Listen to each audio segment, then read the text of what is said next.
रात में नेता प्रतिपक्ष तेजस्वी यादव दिल्ली से पटना पहुंचते हैं क्योंकि विधानसभा में शीतकालीन सत्र की शुरुआत होनी थी और बिहार वापस आने का सबसे बड़ा कारण था कि विधानसभा में सरकार पर कड़ा प्रहार किया जाए।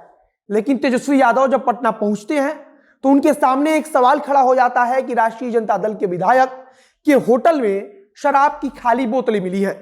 जब यह सवाल नेता प्रतिपक्ष तेजस्वी यादव से पूछा गया तो उन्होंने सचिवालय के बाहर से शराब की जो बोतल मिली थी उस पर सवाल किया। मेरा नाम लालमोहन कुमार हुआ और हनुमान में लैब टेक्नीशियन के पद पर हूँ और मैंने जब से यहाँ ज्वाइन किया लगभग ये चौथा पांचवा महीना है और मैंने कोविड से शुरू किया कि लॉकडाउन था तो नाश्ता सुबह से जो शाम तक निकलते थे बीच में कुछ मिलता नहीं था तो नाश्ता भी लोग करा देते कि आप नाश्ता पहले कीजिए उसके बाद कलेक्शन लीजिएगा। हनुमान जो लॉन्च किया था उस समय उन्होंने बहुत ये किया कि नहीं बहुत अच्छे समय पर आप लोग ये किए हैं और बहुत अच्छा रिस्पॉन्स मिल रहा है। नेता प्रतिपक्ष ने कहा कि पुलिस अपना काम ईमानदारी पूर्वक करे और यह भी बताए कि सचिवालय के बाहर शराब की जो बोतल मिली थी उसका क्या हुआ, मतलब कि उस मामले में क्या कार्रवाई हुई।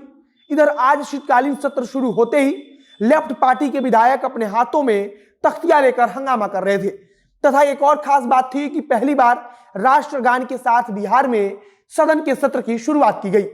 वहीं सदन के बाहर लेफ्ट पार्टी के विधायक शराब को लेकर प्रदर्शन कर रहे थे और उनके हाथों में बैनर था जिस पर लिखा था कि राजनेता और शराब माफियाओं के बीच क्या गठजोड़ है इसकी जांच कराई जाए तथा जहरीली शराब से हुई मौत को लेकर भी वे अपना गुस्सा जाहिर कर रहे थे। मुआवजे की भी मांग कर रहे हैं और कल 11 बजे तक के लिए सदन को स्थगित कर दिया गया है। अब नमस्कार, मेरा नाम है मोहित कुमार सिंह और आप देख रहे हैं हमारा विशेष कार्यक्रम एक्सप्लेनर।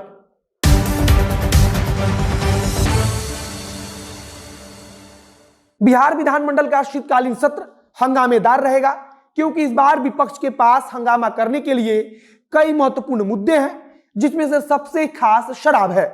जहरीली शराब के कारण हुई मौत से लेकर अब शराब के नाम पर पुलिस द्वारा की जा रही कार्रवाई और किसी के भी घर में घुस जाना, यह सब मुद्दा विपक्ष के द्वारा जोर शोर से उठाया जा रहा है। इधर आज पहले दिन सदन में सरकार की तरफ से 3 विधेयक रखे गए हैं जिसमें सबसे पहला है बिहार भूमि दाखिल खारिज संशोधन विधेयक 2021। इसके बाद से दूसरा है बिहार निजी विश्वविद्यालय संशोधन विधेयक 2021 तथा तीसरा है बिहार तकनीकी सेवा आयोग संशोधन विधेयक 2021। विपक्षी दलों के विधायक अलग अलग रणनीति बना रहे हैं। कांग्रेस पार्टी रणनीति बनाने के लिए विधायक अजीत शर्मा के आवास पर बैठक कर रही है। विपक्षी दलों के विधायक भले ही अलग अलग रणनीति तैयार कर रहे हैं लेकिन सरकार इस बात को समझ रही है कि उनका मुद्दा शराब तथा शराबबंदी को लेकर अब पुलिस की हो रही कार्रवाई मुख्य रूप से रहने वाली है। तो इसका जवाब देने के लिए सत्ता पक्ष की तरफ से भी रणनीति बनाई जा रही है और कहा जा रहा है कि बाकायदा सरकार की तरफ से जवाब देने के लिए मंत्रियों को तैयार किया गया है। आज पहले ही दिन शराबबंदी को लेकर लेफ्ट पार्टी के विधायकों ने अपना रुख साफ कर दिया और उनके प्रदर्शन से यह साफ हो गया कि विधानसभा सत्र के दौरान लेफ्ट पार्टी के विधायक शराबबंदी के मुद्दे पर सरकार को जोर शोर से घेरने वाले हैं। राष्ट्रीय जनता दल के विधायक भी पुलिस द्वारा बिना महिला बल के महिलाओं के कमरे की तलाशी लिए जाने की लगातार निंदा कर रही है और सत्र के दौरान इस पर भी हंगामा होना तय है। इधर नेता प्रतिपक्ष तेजस्वी यादव कल रात को दिल्ली से आने के बाद आंदोलित शिक्षक अभ्यर्थियों से मिले जो पिछले कई महीनों से लगातार नियुक्ति पत्र के लिए संघर्ष कर रहे हैं और राष्ट्रीय जनता दल की तरफ से 19 लाख रोजगार वाले मुद्दे पर भी सरकार को घेरने की पूरी तैयारी है। पहले से भी राष्ट्रीय जनता दल लगातार कह रही है कि 19 लाख रोजगार का वादा करके अभी तक सरकार ने 19,000 लोगों को भी सरकारी नौकरी नहीं दिया है और नेता प्रतिपक्ष तेजस्वी यादव उपचुनाव के दौरान भी 19 लाख रोजगार को लेकर लगातार सवाल उठा रहे थे। तेजस्वी यादव ने मीडिया से बातचीत करते हुए कहा कि बिहार में डबल इंजन की जो सरकार है उसका इंजन नहीं चल रहा है।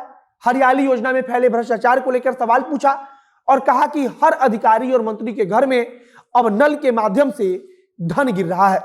मुख्यमंत्री को लेकर नेता प्रतिपक्ष ने कहा कि उन्हें तो क ख ग घ की भी जानकारी नहीं है। इस बार नीति आयोग की रिपोर्ट को भी विपक्ष सरकार को घेरने के उपयोग में लाने वाली है। नीति आयोग की रिपोर्ट को लेकर लगातार विपक्ष सवाल कर रहा है कि आखिरकार इस रिपोर्ट को तो हम तैयार नहीं करते बल्कि जो तैयार करता है उस केंद्र में भी भारतीय जनता पार्टी की ही सरकार है। कुल मिलाकर विपक्ष की तरफ से सरकार को घेरने की पूरी तैयारी की गई है तो दूसरी तरफ सत्ता पक्ष भी विपक्ष को जवाब देने के लिए रणनीति बना रहा है और सत्ता पक्ष शराबबंदी के मुद्दे पर एकजुट होकर विपक्ष को जवाब देना चाहता है। हालांकि सत्ता पक्ष के कुछ विधायक शराबबंदी पर सवाल उठा चुके हैं, लेकिन भारतीय जनता पार्टी इस मामले पर नीतीश कुमार के साथ अभी भी खुलकर खड़ी है, मतलब कि जो भाजपा के बड़े नेता हैं।